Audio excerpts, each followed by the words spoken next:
Well, hot diggity damn, TNA finally remembered they have their biggest show of the year this Sunday. Finally, it felt like they bothered to turn on the hype machine. Not exactly sure what happened here, but there was a definite feeling of energy and excitement about this episode that has not been there for the last month. Maybe it just seemed that way because of the hot crowd, and that had to be the best Impact Zone crowd they've had all year. Maybe the rating last week scared them and they decided to put more effort into this one, I don't know. But after a month of pretty flawed television, at least TNA finished strong. The show got off to a hot start with Austin Aries versus James Storm. Now, I do like it when they start with a match sometimes, just to break up the usual formula, and this was a damn good match. But there was an issue here. Now, I'm okay with them giving away Aries versus Storm for free. I'm not thrilled about it. I think not saving that for pay-per-view is crazy. But you know what? They got a .84 last week. Maybe it's time to get a little crazy. I'm okay with the match being shorter than I would have liked because you don't want to give away too much of this in the event that you do decide to do it on pay-per-view in the future. I'm okay with them mix and matching the double main event of Bound for Glory here. I'm okay with Aries being in the opener as opposed to the main event because it feeds into the angle of Aries being jealous of Hardy. What I'm not okay with is taking this match as well as Hardy versus Rude and just throwing them out there with zero hype, zero fanfare, no prior announcement. Now, they might have announced it on the Facebook page during the week or something, but that's just ridiculously half-assed. You want to do something like this? Okay. Announce it a week in advance on the TV show in a way that makes it seem like something important and special is happening here. The guys in the Bound for Glory double main event facing each other in two separate matches should have felt like a bigger deal than this. I'm just saying. This whole show is ridiculous! Terrific match for the time it got, make no mistake about it. Rude interferes, costing Storm the match, which had been pretty much a stalemate up to that point. I do wish they'd played up the question of did Aries see the interference or not. Yeah, they kind of ignored that part. But it was a hot couple of minutes that hyped two pay-per-view matches, so a strong segment regardless. Then Thunderlips and Heath come out to discuss the Aces and Eights. They're talking about the match this Sunday, and it's your typical rambling, borderline indecipherable promo from Hogan, and just when I'm reaching for the fast-forward button, the World Tag Team Champions of the World come out to save this segment. Yes! They talk about how crazy Bully Ray being Sting's partner at Bound for Glory is, and I'm not sure if it was by design or by bad writing, but they were actually making some really good points. Bully Ray is not exactly the most trustworthy guy to have in your corner, but they've got the perfect solution to this dilemma. And by complete coincidence, step one of their brilliant plan involves canceling their tag team title defense on Sunday. Then Bully Ray comes out to play Spin Doctor, and they end up making Bully Ray and Sting versus Kaz and Daniels in a match that Hogan said was the main event, but wasn't actually the main event. I'm not sure what happened there. Another hot segment for the most part. The beginning with Hogan and Sting was awful, mostly because the Aces and Eights storyline focusing so much on them recently is one of the reasons why it's falling apart. But once the other three guys came out, it got really good because they're so much more entertaining at this point than Hogan could ever hope to be. I'm not a fan of Kaz and Daniels being sacrificed to push another feud, but it did get them in a high-profile spot at least. And it's not like the tag team title match was lacking for build-up anyway, so it's not really a big deal. More tension being teased between AJ Styles and Kurt Angle, as well as between them and Tex-Mex. That's probably going somewhere, though hopefully not another AJ Styles-Kurt Angle feud. Think of something new for both these guys, please. Anywho, they did AJ versus Hernandez. The match was fine, but it felt too short, and AJ gets pinned clean after a shoulder block of all things. Are you kidding me? A shoulder block, that's it? That's not even a finisher. What the hell happened there? What the fuck? That stupidity aside, I have a question. Hernandez and Chavo, are they heels now? Because they're still getting the babyface treatment for the most part, but they've been kind of acting like heels these last 2 weeks with the distractions outside the ring. Plus, Chavo seems to have a weird sense of entitlement about the tag titles all of a sudden, where he's like, you've got our belts and stuff, and I wish that was a little more clear. I don't know if I'm supposed to boo Tex-Mex or not. Maybe they're supposed to be tweeners or something, I don't know. Either way, it seems like they're leaning more toward the heelish side of the fence right now. It feels kind of early for that since Chavo just debuted a little while ago, but who knows? We'll see where they go with it. The X Division champion Zema Ion, who it turns out does still have a job in this company, despite what we were led to believe until last week, comes out, and he cuts a promo about how he's pretty effing dangerous, and he's injured everyone in the X Division. He didn't do anything to injure Kenny King as far as I know, but I guess we're meant to believe he did. Then Bob Van Dam comes out.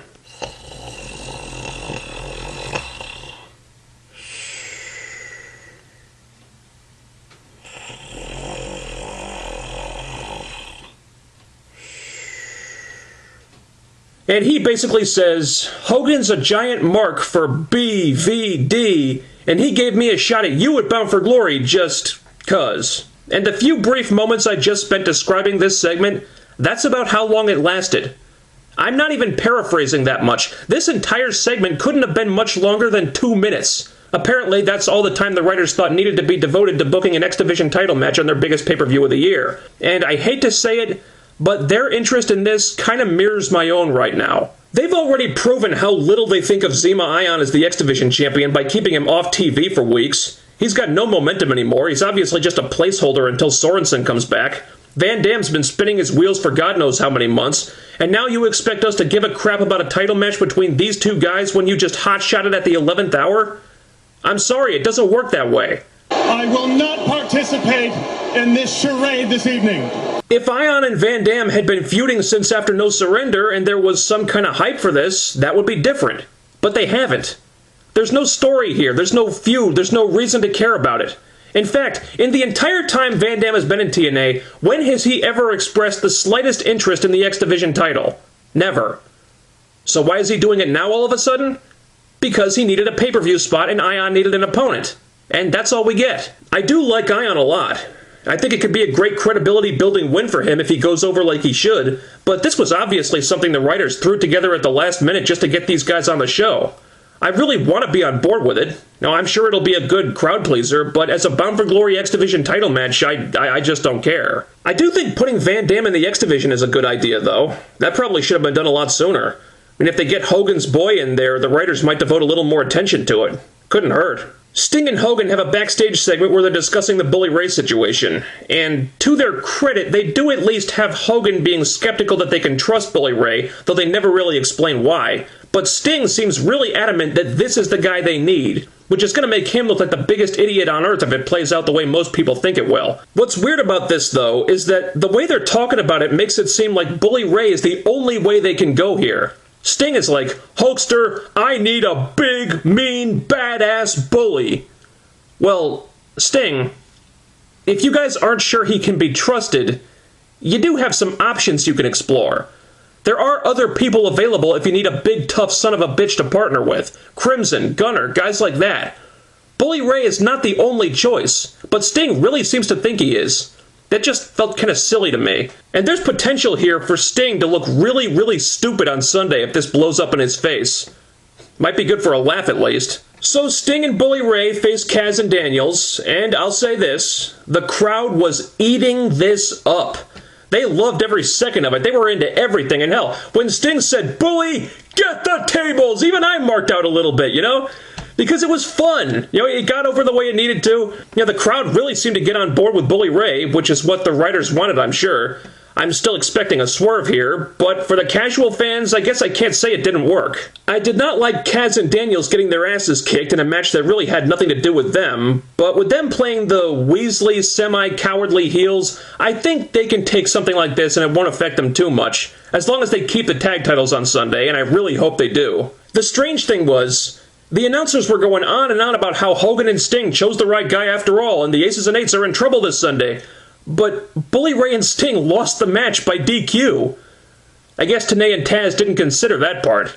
You people are fools! Sure, the crowd loved the table spot, but technically they still lost. If Bully Ray does that at the pay-per-view, the Aces and Eights are going to win the match. Nevertheless, Bully Ray and Sting really mean business. You and your partner are going to be in for a world of hurt on Sunday. Kiss my ass! Holy shit, Samoa Joe and Magnus appeared in a segment together. Man, of all the random-ass people to share a backstage pre-tape, it's almost as if they were feuding. Perhaps over a championship of some kind.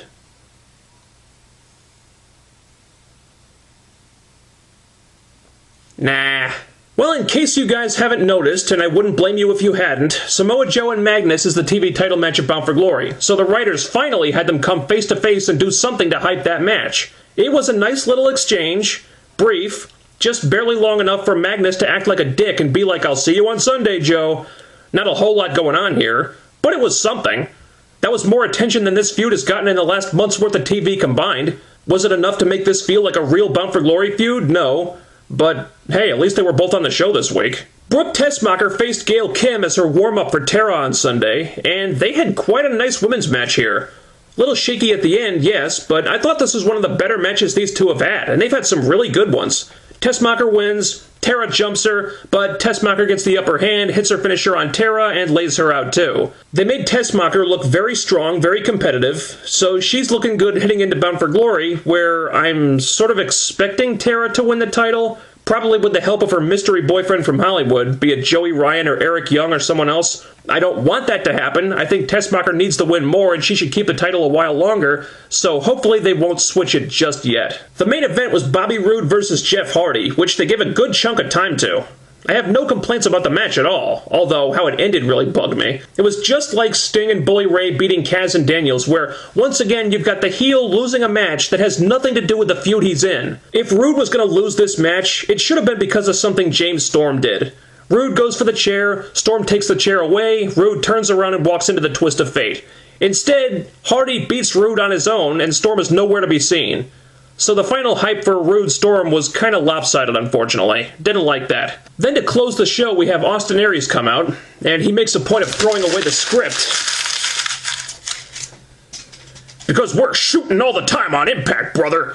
And he cuts a promo about how TNA get behind Jeff Hardy like they never have for him, turned heel officially, and laid out Hardy with the brainbuster. Was it rushed? Yeah. Felt completely last minute. Like an hour before the show, the writers realized that they hadn't really built up a ton of heat between these two and added this to the show. They hadn't done much more than tease it, and Aries being so pissed off all of a sudden kind of came out of nowhere. But I liked it. Even if it was rushed, this still needed to happen. You needed to have these guys in the ring face to face and have a real reason for Aries to let loose and say, I hate your guts, Jeff Hardy, and I'm gonna kick the shit out of you at Bound for Glory because... You know, that was good, and Aries' promo was great, and there wasn't much context for it. You know, he could have mentioned how his title reign had been playing second fiddle to a bunch of Sons of Anarchy cosplayers, but the stuff he said needed to be said. And I was very glad to see TNA finally devote a fucking main event segment to their world champion. Good lord, what a concept. I liked this episode a lot. The pacing was fast, the matches were great, you could tell the talent was really fired up. Like I said, there was a real sense of excitement here that's been missing for the last month or so. This was the first time in weeks that I really felt like now it's Bound for Glory time. And the hot crowd definitely helped a lot with that, as did the Aces and Eights nonsense being kept to a minimum. There was no stupid stuff like them teasing the electrodes and things like that. In fact, this week they were feeding Joseph Park, not beating him with a hammer. I don't know what they did with that hammer, but they did give the torture imagery a rest, and the show was better for it. They got their ducks in a row for Bound for Glory. They managed to at least address every feud on the pay-per-view card. Was it too little too late in some cases? Yeah, but at least every feud got some attention. As a damage control type of show, I thought this did a good job. And just for the record, I'm going to say this one more time. I assume that we're going to get some kind of major development in this Aces and Eights thing on Sunday. In the event that the leader is revealed, after 4 months of build-up, TNA need to have something really damn good for this. Jarrett, anticlimax. Bischoff, anticlimax. Bully Ray would be predictable, but I would accept Bully Ray just because of all the people on the list of suspects, he's not just the best choice, he's pretty much the only choice. Having said that, none of these people would be choices that would really knock viewers on their asses, and that's what they need. So TNA, to keep with the cards metaphor here, if you got any aces up your sleeve, now's the time to play them. And that's it. Next stop, Bound for Glory. I'll see you then.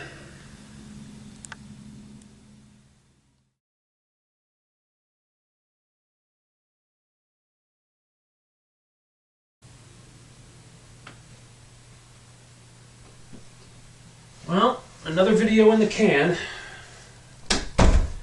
And now for some me time.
was I?